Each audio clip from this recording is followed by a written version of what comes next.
अस्सलाम वालेकुम friend, my name is Aftab. Welcome to Aftab gardening ideas. इस वीडियो में कैप्सिकम को सीड से ग्रो करने के बारे में बताऊंगा। कैप्सिकम यानी शिमला मिर्च को साल में 2 बार लगाया जाता है। सर्दियों के लिए इसके सीड्स सितंबर के मिड में लगाए जाते हैं और तकरीबन 1 माह के बाद इसकी पनीरी को ट्रांसप्लांट कर दिया जाता है और गर्मियों के लिए कैप्सिकम के सीड जनवरी में लगाए जाते हैं। शिमला मिर्च 15 से 35 डिग्री के टेम्परेचर में बहुत अच्छे से ग्रो करती है। शिमला मिर्च और हरी मिर्च के पौधे बहुत नाजुक होते हैं। इन पर बीमारियों के अटैक भी ज़्यादा होते हैं और इन पौधों को पानी भी बहुत एहतियात से लगाना चाहिए। शिमला मिर्च के पौधे नमी को पसंद करते हैं, लेकिन ओवर वाटरिंग को शिमला मिर्च के पौधे बर्दाश्त नहीं करते और गमलों में ज़्यादा पानी देने से और खड़ा रहने से पौधे ख़राब हो जाते हैं। ये जो आप शिमला मिर्च के पौधे देख रहे हैं, इनके सीड सितंबर के आखिरी हफ्ते में लगाए थे। शिमला मिर्च की सीडलिंग करने के लिए जो सॉइल मिक्स बनाई है, इसमें 30% गोबर की खाद, 70% आम मिट्टी और थोड़ी सी लकड़ी की राख शामिल की है। अब इस सॉइल को सीडलिंग कप में भरने के बाद हमेशा की तरह पानी पहले ही अच्छी तरह इन कप्स में दे दिया है। अब मैं इन कप्स में कम से कम 2 सीड लगा रहा हूँ। सीड्स को लगाने के लिए होल कर लिए हैं। अब कप्स में सीड्स रखने के बाद इसी मिट्टी से कवर कर दूंगा और साथ राख भी सॉइल पर स्प्रिंकल कर दूंगा ताकि मिट्टी फंगस से महफूज रहे। सितंबर के महीने में मौसम गर्म होता है, इसलिए इस सीडलिंग को शेडी एरिया में रखें। माशाल्लाह तमाम सीड जर्मिनेट हो गए हैं और ये 20 दिन बाद का रिज़ल्ट है। अब इन पौधों को ऐसी जगह पर रखेंगे जहां सुबह 3 से 4 घंटे की धूप आती हो और इन पौधों को पानी तब देंगे जब ऊपर से मिट्टी की सतह खुश्क हो जाए। माशाल्लाह ये 40 दिन के बाद का रिज़ल्ट है। तमाम पौधे हेल्थी और बहुत तेज़ी से ग्रोथ कर रहे हैं। अब ये पौधे ट्रांसप्लांट करने के लिए रेडी हैं।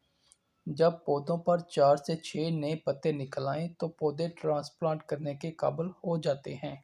इन पौधों को मैं इस क्यारी में 1 से 1.5 फुट के फासले पर लगा रहा हूँ। इस क्यारी में जो मिट्टी तैयार की है वो कुछ इस तरह से है: 50% किचन वेस्ट कंपोस्ट और 50% नॉर्मल मिट्टी, और इसमें नीम कली पाउडर भी शामिल किया है। इन पौधों को ट्रांसप्लांट करने के लिए इन पौधों के रूट बॉल के साइज से डबल बड़ा होल कर लें। अब इस पौधों को इस होल में रखकर अच्छी तरह मिट्टी से कवर कर देंगे। इन कप में सीडलिंग करने से रूट बॉल बहुत आसानी से निकल आता है और पौधे ट्रांसप्लांट शौक से भी बच जाते हैं और बहुत कम पौधे ही ट्रांसप्लांट करने के बाद मरते हैं। इसलिए सीडलिंग हमेशा सीडलिंग ट्रे या इन कप में करें।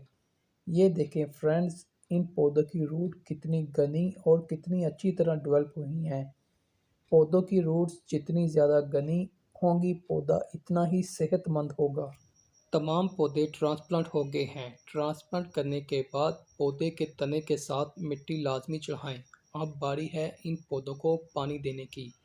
ट्रांसप्लांट करने के बाद पौधों को पानी अच्छी तरह दें ताकि मिट्टी में जो एयर पॉकेट रह गए हैं वो ख़त्म हो जाएं और मिट्टी पौधे के तने के साथ अच्छी तरह चिपक जाए। अब फर्स्ट टाइम इन प्लांट की गोडी 15 दिन के बाद करेंगे। गोडी करने से इन पौधों की सेहत बहुत ज़बरदस्त हो जाती है। गोडी करने से मिट्टी में मौजूद बैक्टीरिया को ऑक्सीजन मिलती है और ये एकदम से एक्टिव हो जाते हैं। बेनिफिशियल बैक्टीरिया पौधों की रूट से दूर मिट्टी में जो खुराक पड़ी होती है वो इकट्ठी करके पौधों की रूट्स को प्रोवाइड करते हैं और ये खुराक इस्तेमाल करने के बाद पौधे सेहतमंद और तंदुरुस्त हो जाते हैं और इन पौधों के पत्ते 1 या 2 दिन में ही लश ग्रीन हो जाते हैं। गोडी हमेशा वतर ज़मीन में करें और 1-2 दिन तक इस मिट्टी को खुश्क होने दें। अब इन पौधों को पानी की जब ज़रूरत होगी पानी तब ही देंगे। ये आप पौधे देखकर चेक कर लें कि पौधों को पानी की ज़रूरत है या नहीं। अगर ज़रूरत नहीं है तो कुछ दिन इंतज़ार कर लें, पर पानी तब ही देंगे जब इन पौधों को पानी की ज़रूरत होगी। अब जिस वक्त आप पौधों को पानी देंगे, इसमें खाद लाजमी शामिल करें।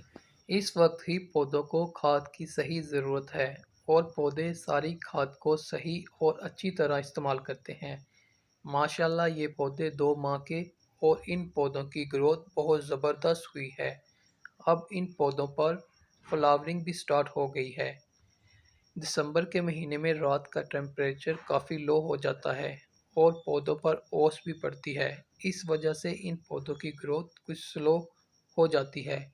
मेरे पौधे खुले आसमान तले पड़े हुए हैं, इस वजह से ये कुछ प्रॉब्लम में थे। इसका हल मैंने मिनी टनल लगाकर निकाला है।